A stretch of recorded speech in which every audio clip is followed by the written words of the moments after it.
Hey guys, so welcome back to my channel and our today's topic is work and energy of physics. So let's begin. हम लोग अपने रोज़ के दिन में बहुत सारा काम करते हैं, जैसे कि हम लोग खेलते हैं, पढ़ते हैं, सामान उठाते हैं, कैलकुलेशंस करते हैं। इनमें से कुछ वर्क जो है उसको हम लोग मेज़र कर सकते हैं और कुछ को नहीं कर सकते हैं। तो जिसको नहीं कर सकते हैं उसको मेंटल वर्क कहते हैं। थिंकिंग, एनालाइजिंग, रीडिंग, लर्निंग, ये सब में एफ़र्ट लगता है और एनर्जी भी लगती है, लेकिन इन सब वर्क को हम लोग मेज़र नहीं कर सकते, तो ये मेंटल वर्क हुआ। और जैसे कि walking, kicking a ball, running, ये सब एक्टिविटीज़ फ़िज़िकल वर्क हैं, ये हम लोग मेज़र भी कर सकते हैं। फ़िज़िक्स के हिसाब से वर्क क्या होता है? तो वर्क जो होता है वो डन तभी होता है जब फोर्स अप्लाई हो रहा है और वो ऑब्जेक्ट किसी एक सर्टेन स्पीड से किसी एक डायरेक्शन में मूव करता है। वर्क डन होने के लिए क्या क्या होना चाहिए? फोर्स होना चाहिए, डिस्प्लेसमेंट होना चाहिए जो कि फोर्स प्रोड्यूस कर रहा है। दूसरा पेज, एग्जाम्पल्स। जब एक बॉय किक्स करता है फुटबॉल को तो वो मूव करता है, तो वर्क डन हो रहा है। उस केस में एक स्टेशनरी ऑब्जेक्ट अपना पोजीशन चेंज करता है, यानी डिस्प्लेसमेंट हो रहा है, तो वर्क डन हो रहा है। और कैसे डिस्प्लेसमेंट हो रहा है? वो बॉय की एनर्जी से, वो फोर्स लगाया इसीलिए। दूसरा एग्जांपल, जब कोई कूली एक सूटकेस या बैग कैरी करता है अपने सर पे और खड़ा रहता है, तो कोई वर्क डन नहीं है क्योंकि कोई डिस्प्लेसमेंट नहीं है। और ग्रेविटेशनल फोर्स या वेट बॉडी पे एक्ट कर रही होती है, तो कूली अगर खड़ा है तो कोई डिस्प्लेसमेंट नहीं है, तो कोई वर्क डन नहीं होगा। और अगर वो कूली लेवल ग्राउंड पे चल भी रहा है तो डिस्प्लेसमेंट तो हो रहा है, लेकिन डिस्प्लेसमेंट और फोर्स एक दूसरे के परपेंडिकुलर है, क्योंकि नीचे जो डिस्प्लेसमेंट नीचे ही हो रहा है, चल रहा है तो नीचे, और फोर्स जो है वो उसके सर पे लग रहा है, तो दोनों एक दूसरे के परपेंडिकुलर हैं। तीसरा एग्जांपल, अगर किसी हम लोग वॉल को पुश करते हैं तो वो मूव नहीं करता है, तो वर्क डन नहीं हो रहा है। जब हम लोग कोई स्टेयर्स क्लाइंब करते हैं तो वर्क डन हो रहा है, क्योंकि जो ग्रेविटेशनल फोर्स है वो भी वर्टिकली एक्ट कर रहा है और डिस्प्लेसमेंट भी परपेंडिकुलर नहीं है फोर्स के, तो वर्क डन हो रहा है। और अगर वही कूली जब सीढ़ी पे चढ़ेगा तो वर्क डन होगा। हम लोग कोई रबर बॉल को प्रेस करते हैं तो अपना शेप चेंज कर रहा है, तो वर्क डन हो रहा है। एक टग वॉर में जब दोनों टीम इक्वली फोर्स लगा रहे हैं और रोप मूव नहीं कर रहा है, तो कोई काम नहीं हो रहा है। अब पढ़ेंगे दूसरा टॉपिक, मेजरिंग वर्क। तो वर्क जो होता है वो मेज़र कर सकते हैं हम लोग फोर्स अप्लाइड और कितना डिस्टेंस मूव हुआ है, यानी कि डिस्प्लेसमेंट का, फोर्स अप्लाइड और डिस्प्लेसमेंट का प्रोडक्ट। तो वर्क डन जो है वो डिपेंड करता है दोनों पे, फोर्स अप्लाइड पे भी और डिस्टेंस मूव पे भी। वर्क डन तभी होगा जब फोर्स प्रोड्यूस होगा और डिस्प्लेसमेंट होगा, और जब डिस्प्लेसमेंट परपेंडिकुलर होगा फोर्स के तो कोई वर्क डन नहीं होगा। अभी डिस्प्लेसमेंट क्या है, हम लोग इन दोनों पेजों में अभी तक डिस्प्लेसमेंट पर कितने बार यूज़ कर चुके हैं, तो ये होता क्या है। तो हम लोग इसे एक डायग्राम से समझेंगे। जैसे कि कोई इंसान यहाँ खड़ा है, ये उसकी इनिशियल पोजीशन थी, अब वो सीधे गया, अब वो ऊपर की तरफ गया और ये उसकी फाइनल पोजीशन है। तो ये जो है इतना से इतना डिस्टेंस मूव किया। वही डिस्प्लेसमेंट जो होगा यहाँ से यहाँ तक, अगर हम लोग वैसे ही चल के जाते तो ये शॉर्टेस्ट पाथ होता, फाइनल इनिशियल पोजीशन से फाइनल पोजीशन तक शॉर्टेस्ट होता, जबकि ये लॉन्ग रूट है। तो जो शॉर्टेस्ट पाथ होता है उसको डिस्प्लेसमेंट कहते हैं। अब वर्क जो होता है वो फोर्स इनटू डिस्प्लेसमेंट होता है, डिस्प्लेसमेंट को हम लोग एस भी लिखते हैं। वर्क डन इंक्रीज होगा जब फोर्स इंक्रीज होगा। इस केस ए में, इस डायग्राम में जो वेट है ऑब्जेक्ट का वो कम है, तो फोर्स भी कम लगेगा और फ्रिक्शनल फोर्स भी कम लगेगा। तो जब कम फोर्स लगेगा तो स्मॉलर मास को मूव करेगा, कम फोर्स लगेगा तो वर्क डन जो होगा वो लेसर होगा, और जब फोर्स लेसर होगा तो वर्क डन भी लेसर होगा। वर्क डन इंक्रीज होगा जब डिस्प्लेसमेंट इंक्रीज होगा। डिस्प्लेसमेंट जो है वो लेस होगा 4.2 फिगर में, तो वर्क डन ज़्यादा होगा इन कंपैरिजन टू ए वाला। बी वाले में वर्क डन ज़्यादा होगा क्योंकि डिस्प्लेसमेंट ज़्यादा हो रहा है। अब यूनिट ऑफ वर्क पढ़ेंगे हम लोग। तो ये यूनिट ऑफ वर्क है क्या? इसमें ऐसा यूनिट जो है वर्क डन का वो जूल है। एक जूल जो होता है वो 1 न्यूटन इंटू 1 मीटर। अभी 1 न्यूटन और मीटर कैसे आया? तो जैसा कि हम लोग जानते हैं कि ये जूल जो है ये वर्क है। Work is equal to force into displacement. Force का ऐसा यूनिट जो होता है वो न्यूटन होता है, डिस्प्लेसमेंट का ऐसा यूनिट मीटर होता है। तो ये कंबाइन करके बन जाएगा 1 जूल। इसको हम लोग 1 एनएम भी लिखते हैं, न्यूटन मीटर भी लिखते हैं, या फिर जूल जो है जो यूनिट ऑफ वर्क है वो किसी साइंटिस्ट के नेम पे दिया गया है जिनका नाम है जेपी जूल। जेपी जूल का फुल नेम नहीं लिखा है। जेपी जूल का फुल नेम होता है जेम्स प्रेस्कॉट। इस बुक में नहीं है लेकिन नॉलेज गेन करना चाहिए। James Prescott joule. और सीजीएस यूनिट जो होता है वर्क का वो होता है अर्ग। अब डेफिनेशन ऑफ 1 जूल। एक जूल जो होता है वो होता है वर्क डन 1 न्यूटन के फोर्स में ऑब्जेक्ट 1 मीटर मूव की अपनी डायरेक्शन में। यानी कि 1 जूल वर्क डन हुआ 1 न्यूटन फोर्स लगाने पे और वो ऑब्जेक्ट 1 मीटर की दूरी पे मूव किया। अब 1 erg is equal to 1 dyne into 1 centimetre. कैसे? तो फोर्स इंटू डिस्प्लेसमेंट होता है तो फोर्स का सीजीएस यूनिट डाइन होता है और डिस्प्लेसमेंट का सीजीएस यूनिट सेंटीमीटर होता है। वर्क डन 0 तभी होगा जब फोर्स होगा 0 या डिस्प्लेसमेंट 0 होगा या फोर्स परपेंडिकुलर होगा डिस्प्लेसमेंट के। अब एग्जांपल्स, एक बॉय लिफ्ट करता है एक बुक को 20 न्यूटन वेट और उसको प्लेस करना रहता है 2 मीटर की ऊंची शेल्फ पे।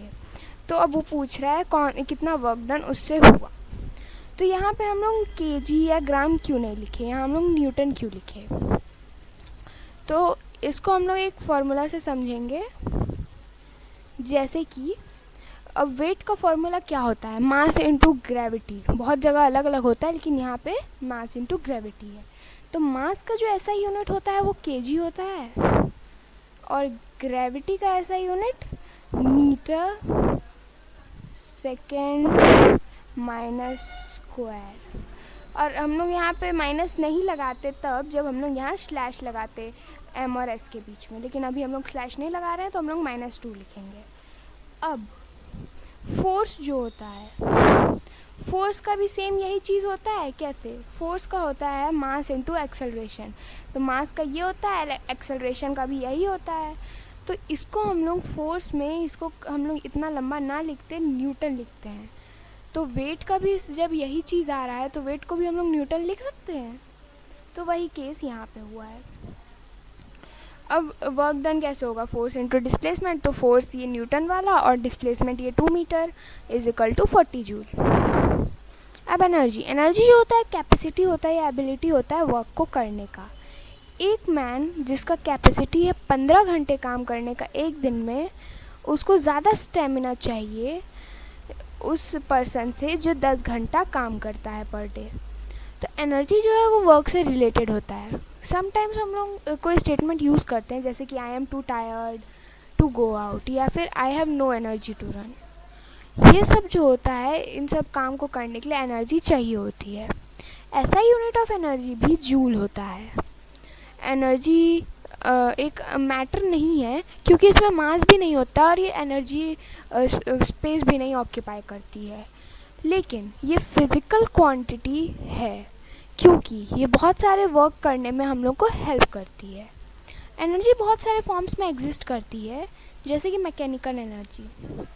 मैकेनिकल एनर्जी जो होता है वो एनर्जी होता है जो कोई बॉडी के पास होता है उसके मोशन को देख के या फिर उसके स्टेट को देख के, जैसे कि वो रेस्ट पे है या उसका स्ट्रेन पे है उसका स्टेट।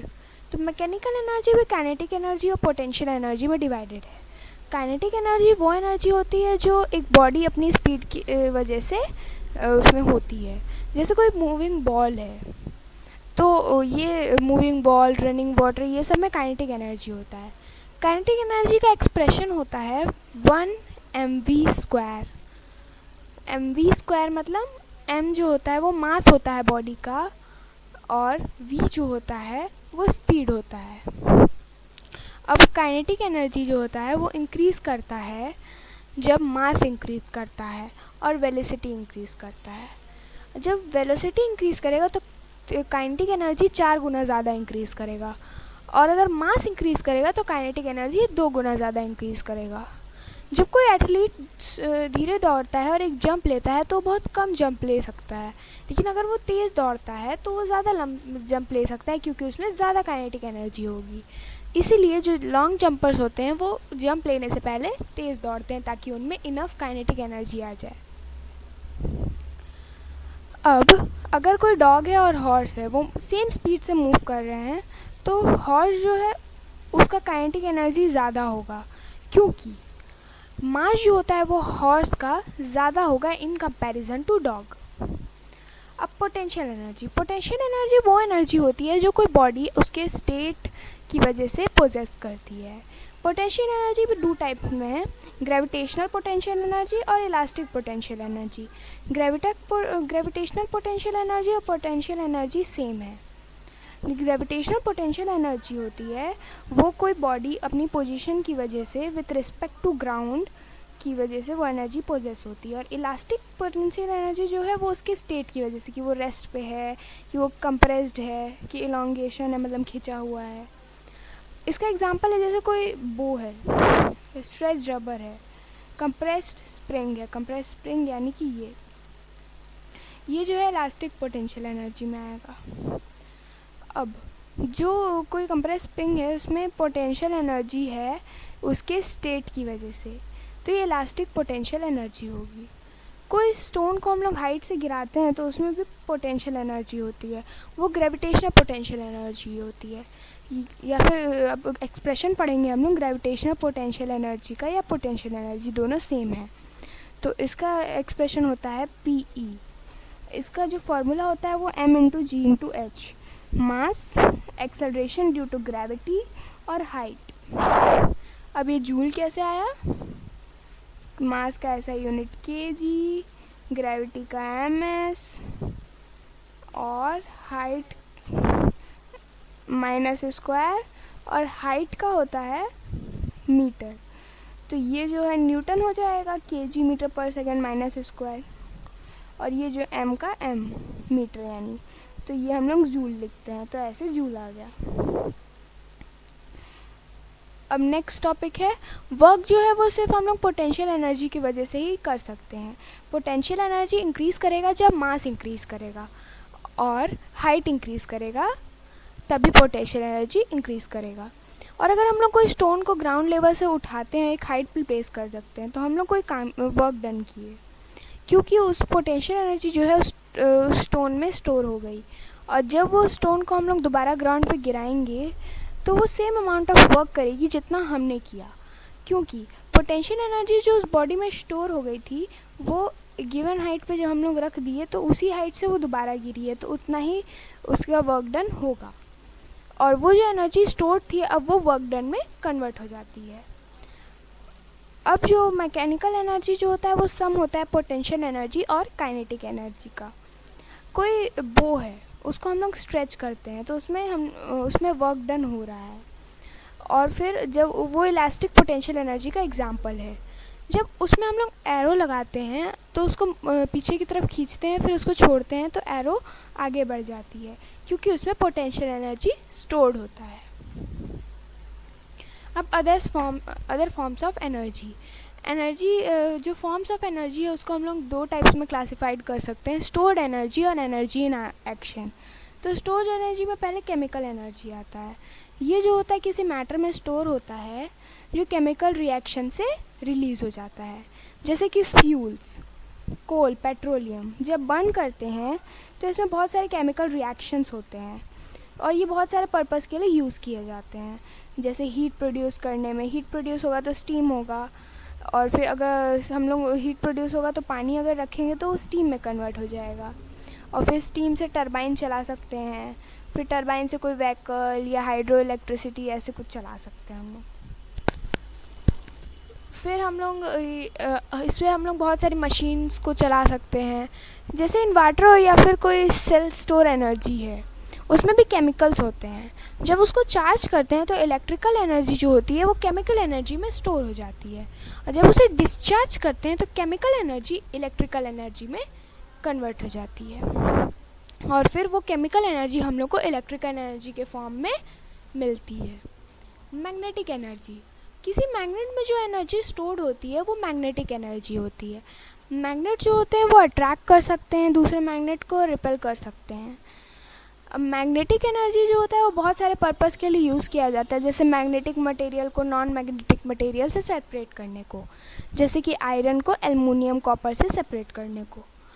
मस्कुलर एनर्जी, ये एनर्जी होती है जो हमारी बॉडी, हमारे मसल्स बनाते हैं, और जो हम लोग खाना खाते हैं उसी से हम लोग को वो एनर्जी मिलती है। ह्यूमंस और एनिमल्स ये एनर्जी पोजेस करते हैं। न्यूक्लियर एनर्जी, ये जो है एक एनर्जी है जो एटम का जो न्यूक्लियस होता है वो स्प्लिट करता है दो स्मॉल न्यूक्लिय में, या फिर दो स्मॉल न्यूक्लिय जुड़ के एक बड़ा न्यूक्लिय बनता है। तो ये दोनों केसेस में जो एनर्जी प्रोड्यूस होती है वो न्यूक्लियर एनर्जी होती है। न्यूक्लियर फिजन जो होता है वो ब्रेक होता है एक न्यूक्लियस का दो न्यूक्लिय में, और न्यूक्लियर फ्यूज़न जो होता है वो होता है दो छोटे छोटे न्यूक्लिय का एक बड़े न्यूक्लिय में कंबाइन होना। न्यूक्लियर एनर्जी को हम लोग एटॉमिक एनर्जी भी कहते हैं। ये बहुत सारे ये भी एक कन्वेक्शनल एनर्जी सोर्स नहीं है, और ये जो है ये बहुत सारे मेडिसिन्स में भी यूज़ किया जाता है और रिसर्च में भी। लार्ज न्यूक्लियर पावर प्लांट जो है वो बहुत कम जगह पे लगाए जाते हैं, और ये कमर्शियल पर्पस के लिए भी यूज़ किया जाता है। कम जगह पे इसलिए लगाए जाते हैं क्योंकि ये फ्यूचर ऑप्शन नहीं है, जैसे कि सन हम लोग का फ्यूचर ऑप्शन है और हाइड्रोजन फ्यूल हम लोग का फ्यूचर ऑप्शन है एनर्जी का, लेकिन ये नहीं है, क्योंकि जब जो ये न्यूक्लियर एनर्जी जब प्रोड्यूस होता है तो बहुत सारे रेडिएशंस प्रोड्यूस होते हैं, और वो रेडिएशन से बहुत सारे हार्मफुल गैसेस भी होते हैं।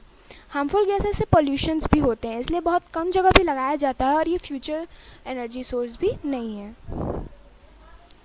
Energy in action, light energy, ये एक फॉर्म ऑफ एनर्जी है जो हम लोगों को किसी भी ऑब्जेक्ट को देखने में मदद करता है। प्लांट भी सन की लाइट एनर्जी को लेके फोटोसिंथेसिस का प्रोसेस करते हैं, और कोई भी लाइट जब किसी ऑब्जेक्ट पर रिफ्लेक्ट करके हमारी आइज़ में आती है तभी हम लोग कोई ऑब्जेक्ट देख सकते हैं। जब किसी मेटल सरफेस पर लाइट जाती है तो उनके इलेक्ट्रॉन्स जो होते हैं वो इलेक्ट्रॉन्स बाहर आने लगते हैं, उस प्रोसेस को कहते हैं photo electric effect. Light energy जो होता है वो कन्वर्ट हो सकता है इलेक्ट्रिक एनर्जी में सोलर सेल या फोटोवोल्टिक सेल की मदद से।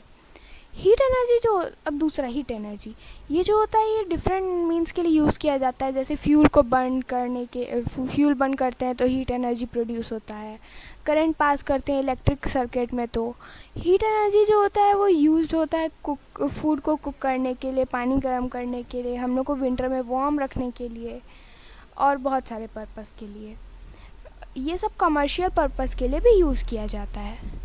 पुराने ज़माने में लोग बिलीव करते थे कि हीट जो है वो एक लिक्विड है या फ्लूइड है, जिसको सब कैलोरिक कहते थे, और कहते थे कि ये जो है किसी भी ऑब्जेक्ट को फ्लो करने में कैपेबल है।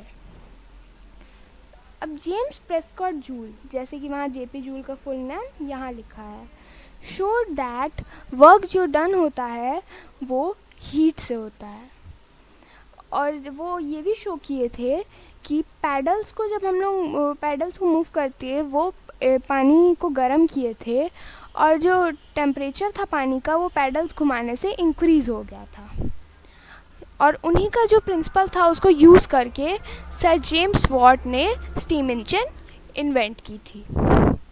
साउंड एनर्जी, ये कोई वाइब्रेटिंग बॉडी जो होती है उससे प्रोड्यूस होती है। कोई मूविंग बॉडी या vibrating body kinetic energy possess करती है। जो काइनेटिक एनर्जी है वो भी एक फॉर्म है साउंड एनर्जी का। जब ये साउंड हमारे कानों में पहुंचती है तो हम लोग के जो कान के मेम्ब्रेन होते हैं यानी आउटर कवर वो वाइब्रेट होते हैं, तो हम लोग उस आवाज़ को सुन सकते हैं। ज़्यादा तेज़ आवाज़ बहुत ज़्यादा एनर्जी पोजेस करती है, तो हम लोग जो स्पीक करते हैं वो भी हम लोग वाइब्रेशन के थ्रू ही करते हैं। जो वोकल कार्ड्स में वाइब्रेशन होता है उसी के थ्रू हम लोग स्पीक करते हैं, बोलते हैं। इलेक्ट्रिक एनर्जी, ये जो है हम लोग के घर में बहुत ज़्यादा यूज़ होता है, जैसे कि ट्यूबलाइट, फ़ैन, गीज़र, ये सब में सब इलेक्ट्रिक एनर्जी में आती हैं। इन सब में इलेक्ट्रिक एनर्जी यूज़ होती है।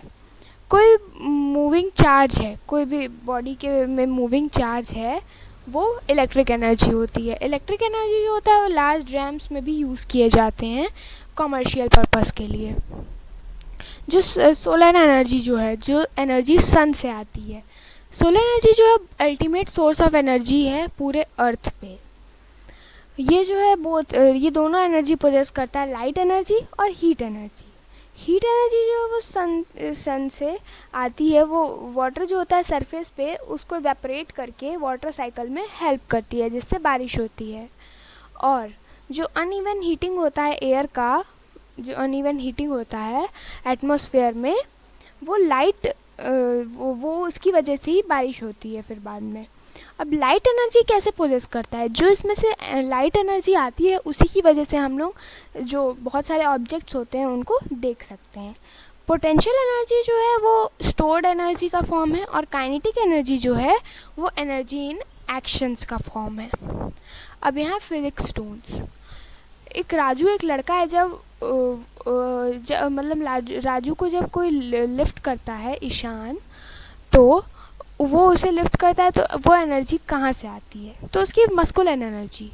वो मस्कुलर एनर्जी जो होती है वो केमिकल एनर्जी होती है, जो उसके फूड के ऑक्सीडाइज होने से प्रोड्यूस होती है। रेस्पिरेशन होता है तो उसमें ऑक्सीडाइज होता है फूड से एनर्जी मिलती है, तो वो केमिकल एनर्जी के फॉर्म में होती है, फिर वो मस्कुलर एनर्जी में बदल जाती है। अब केमिकल एनर्जी जो होती है वो कहाँ से आती है? वो जो होती है वो एक केमिकल एनर्जी एक फॉर्म ऑफ पोटेंशियल एनर्जी है, जो इलेक्ट्रॉन्स जो होते हैं किसी भी एटम में उसकी पोजीशन से होती है। उसका जो इलेक्ट्रिक फील्ड होता है मॉलिक्यूल्स का, उसकी पोजीशन से होती है केमिकल एनर्जी।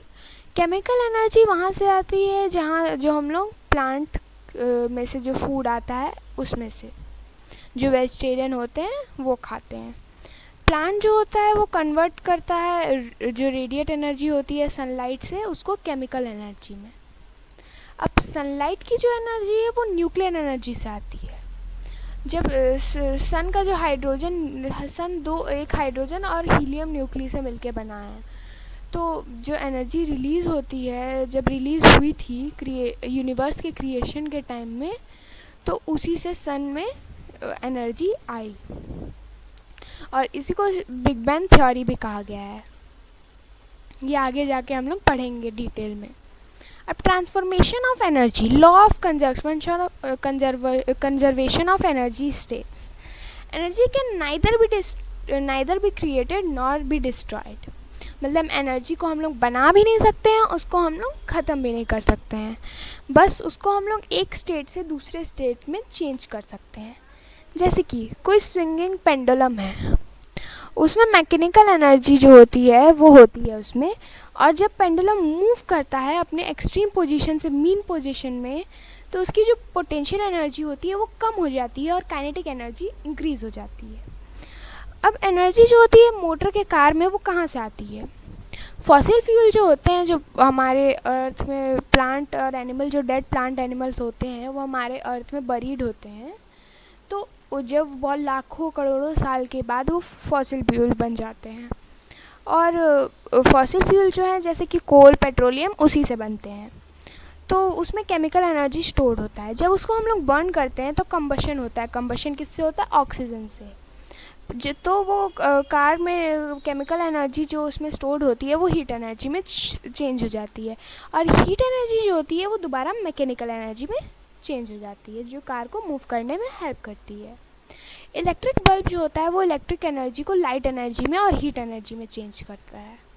यहाँ एक फैक्ट है कि लाइट एनर्जी, जो लाइट बल्ब होता है वो जो होता है 90% हीट प्रोड्यूस करता है,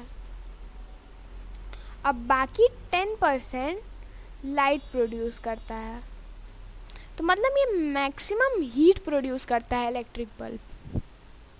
इसलिए हम लोग नोटिस किए होंगे कि जो लाइट होती है, लाइट बल्ब जब ज़्यादा देर जलाएंगे तो हमारा रूम जो होता है वो गर्म हो जाता है।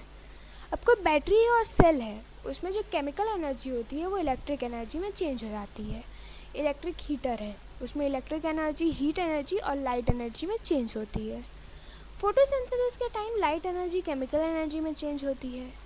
टेबल फैन में इलेक्ट्रिक एनर्जी मैकेनिकल एनर्जी में चेंज हो जाती है। लाउड स्पीकर में इलेक्ट्रिक एनर्जी साउंड एनर्जी में हो जाती है। माइक्रोफोन में sound energy to electrical energy. Electromagnet में electric energy to magnetic energy. Solar energy में लाइट टू इलेक्ट्रिक एनर्जी। अब बर्निंग ऑफ वुड, कोल और कैंडल में केमिकल एनर्जी जो स्टोर होती है वो हीट एनर्जी में चेंज हो जाती है, और कैंडल्स हम लोग को लाइट एनर्जी भी देता है। बायोगैस में जो केमिकल एनर्जी होती है वो हीट एनर्जी में चेंज हो जाती है। अब कुकिंग गैस यानी कि एलपीजी जो होता है, एलपीजी का फुल फॉर्म क्या होता है? Liquefied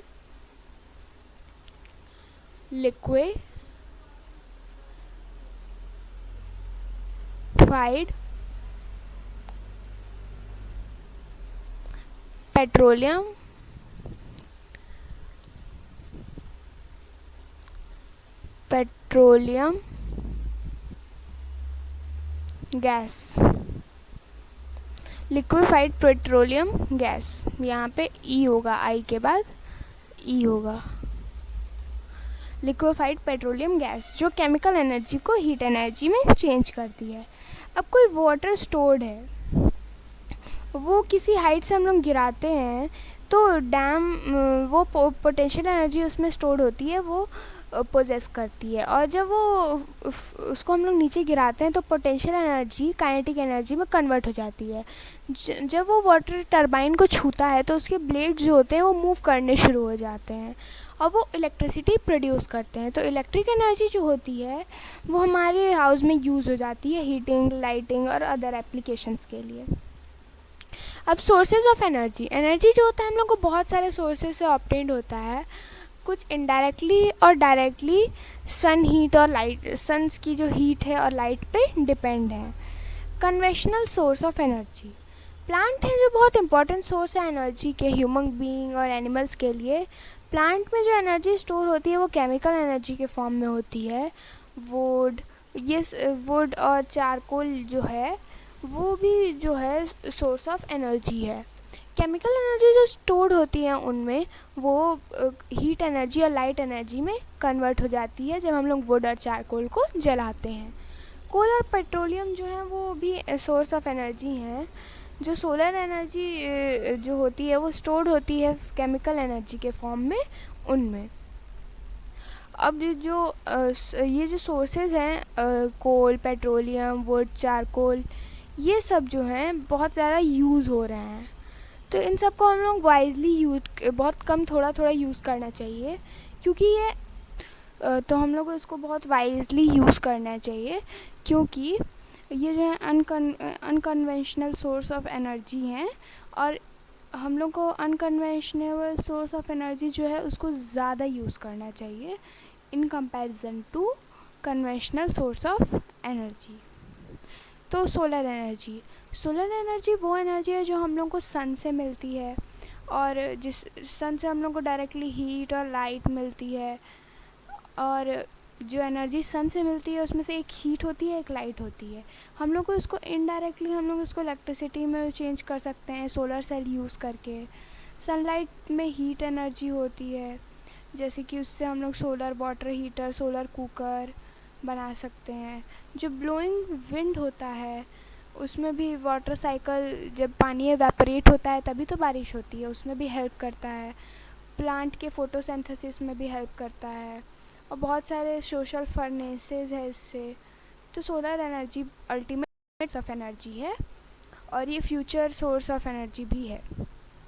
energy from water, water जो है वो अनकन्वेंशनल सोर्स ऑफ एनर्जी है, और potential unconventional source of energy जो है वो नॉन रिन्यूएबल टाइप ही होता है, मतलब जो हम लोग यूज़ कर सकते हैं बार बार।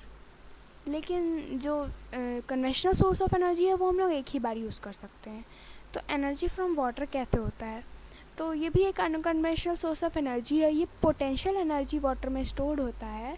जब उसको कोई ऊंचाई से हम लोग गिराते हैं डैम वगैरह में, तो काइनेटिक एनर्जी में चेंज हो जाता है। जैसे ही वो टरबाइन पर गिरता है तो टरबाइन घूम के इलेक्ट्रिसिटी प्रोड्यूस करता है। जो इलेक्ट्रिसिटी इससे प्रोड्यूस होती है उसको हाइड्रो इलेक्ट्रिसिटी कहते हैं। एनर्जी फ्रॉम विंड, जो मूविंग एयर होती है उसको विंड कहते हैं, वो काइनेटिक एनर्जी पोजेस करती है। विंड एनर्जी जो है वो बोट्स को चलाने के लिए यूज़ किया जाता है, वाटर पंप के लिए यूज़ किया जाता है, पैराशूट्स के लिए, wind mill for electricity purpose. और ये बहुत ज़्यादा एक्सपेंसिव भी नहीं होता है, तो ये भी एक अच्छा सोर्स ऑफ एनर्जी है। एनर्जी फ्रॉम बायोमास, बायोमास जो होता है वो एक मिक्सचर होता है लीव्स, ड्राइड प्लांट्स, काऊ डंग मतलब काऊ डंग और एनिमल्स का वेट्स और प्लांट का वेस्ट। बायोमास को जब हम लोग बायोगैस पावर प्लांट में डालते हैं तो वो बायोगैस में चेंज हो जाता है। बहुत चीप है, मतलब बहुत सस्ता है, और बहुत अच्छा क्लीन फ्यूल भी है in comparison to LPG. Energy from waves, waves जो होती है ओशंस में, उसमें भी बहुत सारा एनर्जी होता है, उसमें काइनेटिक एनर्जी होता है क्योंकि वो मोशन में है। और उसमें भी जो वेव्स होते हैं वो ज़्यादातर जो बहुत बड़ी बड़ी पानी वाली जगह होती हैं वहीं पे फॉर्म होती हैं। तो जब वेव्स फॉर्म होते हैं तो उसमें काइनेटिक एनर्जी होती है, तो वो एनर्जी भी हम लोग यूज़ करते हैं। अब एनर्जी को हम लोग और भी सोर्स में क्लासिफाई करते हैं, रिन्यूएबल और नॉन रिन्यूएबल। तो रिन्यूएबल जो है वो solar energy, wind energy, geothermal, water. Non renewable में natural gas, coal, petroleum. Energy chain, एक energy transformation that take place one after another is called energy change. जो एनर्जी चेन होता है वो क्या होता है, जैसे कि सब कोई डिपेंडेंट है सन पे, तो वो होता है कि कैसे कोई चीज़ पे हम लोग डिपेंडेंट हैं, फिर उसके बाद किस चीज़ से वो चीज़ होता है। वैसे जैसे कि सन पहले फोटोसिंथेसिस होता है, फिर हम लोग को कोल मिलता है, फिर वो हो जाता है तो इलेक्ट्रिसिटी प्रोड्यूस होता है, फिर उससे अनइवन हीटिंग होता है, तो एटमॉस्फेयर में फिर अनइवन हीटिंग होता है, फिर वाटर इवेपोरेट होता है, फिर बारिश होता है, ये सब। फिर सेविंग एनर्जी, हम लोग को अनकन्वेंशनल एनर्जी सोर्सेज ज़्यादा यूज़ करने चाहिए, सोलर कुकर्स ये सब ज़्यादा यूज़ करने चाहिए। इलेक्ट्रिसिटी में जब चीज़ें यूज़ ना हो रही हों तो उसको बंद कर देना चाहिए। हम लोग को एलईडी और सीएफएल ये सब ज़्यादा यूज़ नहीं करना चाहिए। एसी हीटर्स जो हैं जब रिक्वायर्ड हो तभी यूज़ करना चाहिए। कारपूल हम लोग को यूज़ करना। कारपूल क्या होता है, जैसे कि 2-3 लोग एक जगह पे रहते हैं तो वो लोग अपनी अपनी व्हीकल से जाएं तो ज़्यादा पोल्यूशन होगा इन कंपैरिजन टू वो लोग एक ही व्हीकल से जाएं, तो वही होता है कारपूल। और एलपीजी, एलपीजी का full form liquefied petroleum gas, ये तो याद रखना है, ठीक है। और जब चार्जर यूज़ में ना हो तो उन्हें अनप्लग करना है, और जब पब्लिक ट्रांसपोर्ट यूज़ करना है जब भी हम लोग पॉसिबल हो। अब लास्ट पेज है, वर्क एंड एनर्जी का रिलेशनशिप। जब कोई बॉडी में एनर्जी नहीं होता है तो वो वर्क नहीं कर सकता है, तो जब वर्क डन होगा किसी बॉडी से तो कुछ अमाउंट ऑफ एनर्जी यूज़ होती है। वर्क और एनर्जी एक दूसरे से कन्वर्ट हो सकते हैं, जैसे वर्क को एनर्जी में चेंज कर सकते हैं, एनर्जी को वर्क में, वही। और स्टोन में कोई एनर्जी नहीं है, वो अगर ग्राउंड पे सिर्फ रखा हुआ है तो उस पर कोई एनर्जी नहीं है। वही अगर हम लोग उसको उठा के ऊंचाई पे रख दें तो उसमें पोटेंशियल एनर्जी आ गई। जब वो गिरेगा उस हाइट से तो वो पोटेंशियल एनर्जी रिलीज़ हो जाएगी काइनेटिक एनर्जी में। वर्कड आउट एग्जांपल्स, एक डॉग है, एक हॉर्स है, वो लोग सेम स्पीड से मूव कर रहे हैं, तो कौन में ज़्यादा काइनेटिक एनर्जी है? जैसे कि काइनेटिक एनर्जी का फॉर्मूला होता है 1 mv²। तो kinetic energy of dog 1 mv², kinetic energy of horse 1 mv²। तो इसमें जो बड़ा वाला m है वो मास ऑफ हॉर्स है। जैसे कि मास ऑफ हॉर्स ज़्यादा होता है तो काइनेटिक एनर्जी वेलोसिटी और मास पे डिपेंड करते हैं, तो हॉर्स में ज़्यादा काइनेटिक एनर्जी होगी। Body of 2 kg is raised above the ground to a height of 10 meter. What is the potential energy stored in it? Gravity का यहाँ दिया है 10 मीटर पर सेकेंड स्क्वायर लेना है। तो पोटेंशियल एनर्जी होता है mass into gravity into height. तो मास यहाँ दिया है, ग्रेविटी ये है और हाइट ये है, तो उन सबको करके विच इज़ इक्वल टू 200 जूल। तो यहाँ एक रिवीजन कर लेते हैं काइंड्स ऑफ एनर्जी और सोर्सेज इसके दो होते हैं, रिन्यूएबल और नॉन रिन्यूएबल। काइंड्स इसके बहुत सारे होते हैं, mechanical, light, chemical, heat, magnetic, sound, muscular, electrical, nuclear. Mechanical दो पार्ट में है, काइनेटिक और पोटेंशियल। और नॉन रिन्यूएबल जो है वो biomass, solar energy, wind energy, water energy. और फिर नॉन रिन्यूएबल में पेट्रोल और कोल। तो ये चैप्टर यहीं पे वाइंड अप हो रहा है। मिलेंगे अगले सेशन में। अगला सेशन होगा हमारा केमिस्ट्री का, तो उसके लिए रेडी रहना। तब तक के लिए लाइक शेयर सब्सक्राइब करना मत भूलना। तब तक के लिए बाय बाय।